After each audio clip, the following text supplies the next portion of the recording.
या दुर्गा का जो चरित्र है, ना वेद बता सकता है, ना पुराण बता सकता है, उनका ना कोई अंत है, ना उनका कोई शुरुआत है, ना कोई मध्यम है, वो भगवती का ध्यान करें। जैसे मैंने कहा पंचदेव उपासना इसमें हो रही है। और जग भंजन पालन लय करनी की निज इच्छा लीला अवधपुर धरणी, कहते क्या कि ये माँ भगवती किस तरह है कि जग संभव पालन करने वाली, इस जगत को चलाने वाली है और लय करने वाली है, अर्थात अंत समय में इसको एंड भी इस जगत माँ भगवती ही करती है। अब निज इच्छा से भक्तों का भय दूर करने वाली कभी लक्ष्मी बन जाती है, कभी दुर्गा बन जाती है, कभी काली बन जाती है, कभी सरस्वती बन जाती है। जिस भाव से भक्त जिस प्रकार से माँ को पुकारता है उस रूप में माँ प्रकट हो जाती है ना। माँ भगवती का यहाँ पूजन हो गया। तो और इस तरह कहा गया कि पंच देवता उपासना के लिए मन जन पूजहि नर नारी की गणपति गौरी पूजे पुरारी तमारी, है ना। कि किस तरह पूजा करना चाहिए। शंकर भगवान जी का जब पूजन करो, गणेश जी का पूजन करो, तो माँ पार्वती जी का पूजन करो, तब शंकर भगवान तक कम से कम पहुँचना। कार्तिकेय का ध्यान हो सके तो अच्छा है, और वीरभद्र का ध्यान हो सके तो अच्छा है, कीर्तिमुख का ध्यान कर सके तो अच्छा है ना। शंकर भगवान का डायरेक्ट पूजन नहीं होता ना, गणेश जी का ध्यान होता है, कुबेर का ध्यान होता है ना। ऐसे देख शिव का, गणों का, नंदीश्वर का ध्यान होता है, तब जाकर शंकर भगवान तक पहुंच सकते हैं ना। तो इस चौपाई के आधार से गणपति गौरी पूज तुम्हारी कि रमानी पद बंद बहोरी की विनय है अंजलि अंजलि कर जोरी। रमा कौन है? माँ लक्ष्मी। तो रमा के पति कौन है? श्रीमन नारायण। तो इस तरह नारायण का भी उपासन हो जाता है कि करी मज्जर की इत्यादि वाक्यों को और सरसमत रामायण कहा गया है। यानी कि इस तरह सिद्धार्थ कहा गया है कि जो इन चौपाई को ध्यान करेगा तो इस तरह उनका पूजन सिद्ध होता है कि करी की संपूर्ण पंच निपटारा और रघुनाथ जी के हाथ में है, और इस कारण वह पंच निपटारा अनेक अच्छे किया करते हैं। अर्थात सत पंच को प्रसन्न चाहे पूछकर निपटारा कर लो, अथवा सत पंच चौपाई मूल रामायण कही गई है। गोस्वामी जी वर्णन करते बोले इन चौपाई के आधार से कम मूल रामायण को व्यक्ति को समझ में आ जाती है।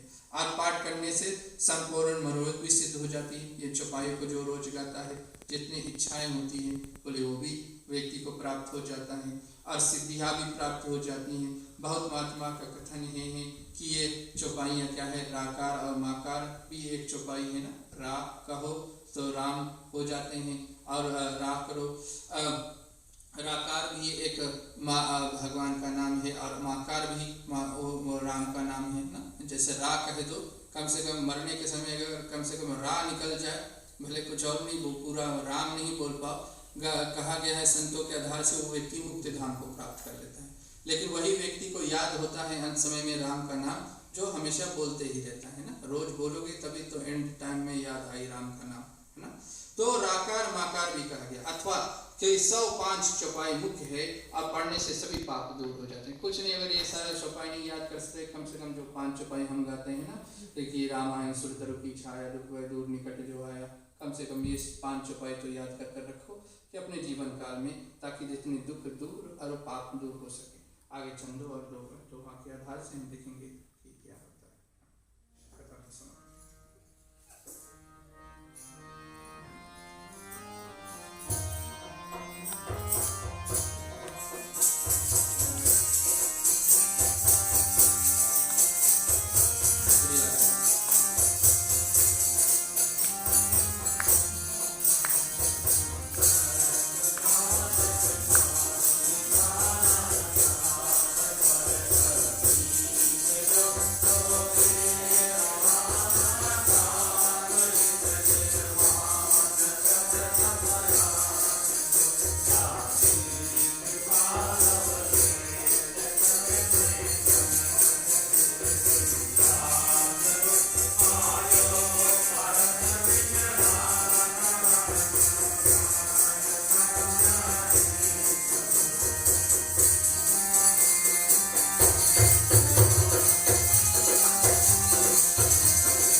रामचंद्र की जय। इन पंक्तियों के साथ में आज रात्रिकाल की कथा को समाप्त करेंगे कि सुंदर सुजान कृपान निधान अनाथ पर कर प्रीति जो, है ना। राम का विषय में कहा गया, गोस्वामी जी कहते हैं किस तरह है, कहते भगवान सुंदर है ना।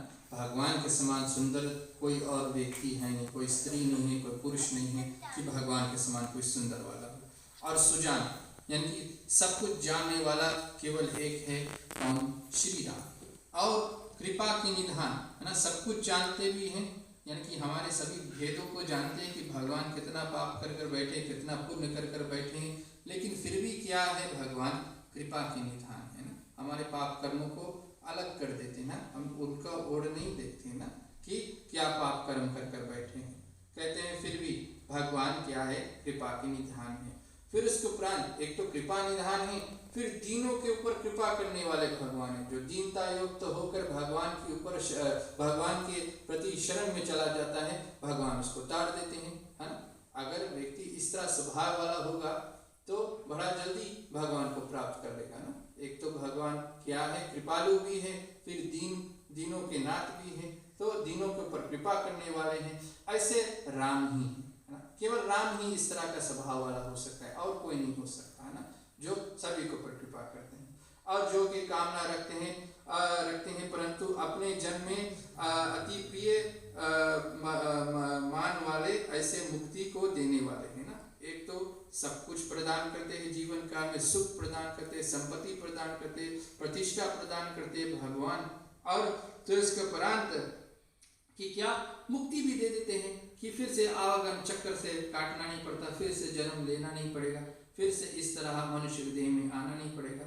और उनके समान दूसरा कौन हो सकता है, इतना कृपा करने वाला। इतना माता पिता नहीं हमारे ऊपर कृपा करते, इतना हमारे बंधु हमारे ऊपर कृपा नहीं करते, इतना हमारा बॉस या मैनेजर नहीं हमारे ऊपर कृपा करता, इतना हमारे ऊपर हमारे जो इष्ट प्रेमी लोग हैं वो नहीं कृपा करते, जितना भगवान हमारे ऊपर कृपा करने के लिए तैयार बैठे हुए हैं। केवल देर किसकी ओर से, हमारी ओर से, है ना। कि जिसके लवलेश अर्थात सूक्ष्म से अति मंद को स्वामी जी कहते हैं मुझे तार दिया, है ना। गोस्वामी जी अपने जिसने संपूर्ण कथा लिख दी, उसने कहा कि मैं सूक्ष्म हूँ, यानी कि छोटा हूँ, एकदम छोटे से छोटा।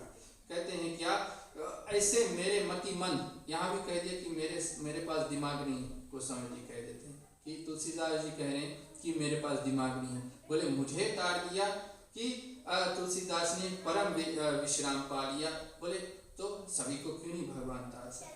इस कारण सर्वशास्त्र समस्त और मेरी समझ है कि राम के समान कृपालु और कोई प्रभु है ही नहीं, है ना। भगवान के समान कोई और कृपा करने वाला है ही नहीं, है ना। जैसे मैंने गिना है ना, संसार के लोग हमें इतनी तक ही कृपा कर सकेंगे, लेकिन भगवान जितना हमारे ऊपर कृपा कर सकते हैं वो हमारे सोच से बाहर है। कि सो सब दीन न दीन हित कि तुम समान रघुवीर के अस विचार रघुवंश मुनि की हर विषम भवपीर। कि कहते कि हे रघुनाथ जी, आप अनेक कष्ट दुख भय से दूर कराने वाले हो और त्रास को मिटाने वाले हो, मृत्यु को पास छुड़ाने वाले आप ही वीर हो, है ना। ये सब दूर करने वाला कौन है, भगवान, है ना। क्योंकि कोई कहीं जाकर हमारा दुख नहीं दूर हो सकता ना, कोई पंडित आपका दुख दूर नहीं कर सकता ना, कोई वुलोज के स्टोर में आप जाकर अपने दुख निवारण के लिए कोई आइटम नहीं खरीद सकते ना, है ना।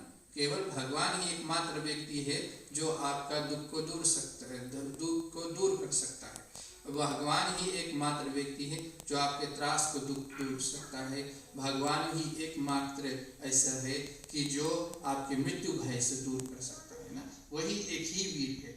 और समान कोई दीनों के दुख को, शोक और मोह को पीड़ित नहीं होता, यानी कि इस दुख मोह को दूर करने वाले के समान और कोई नहीं, कि आप में आपके समान और कोई दीनों के हितकारक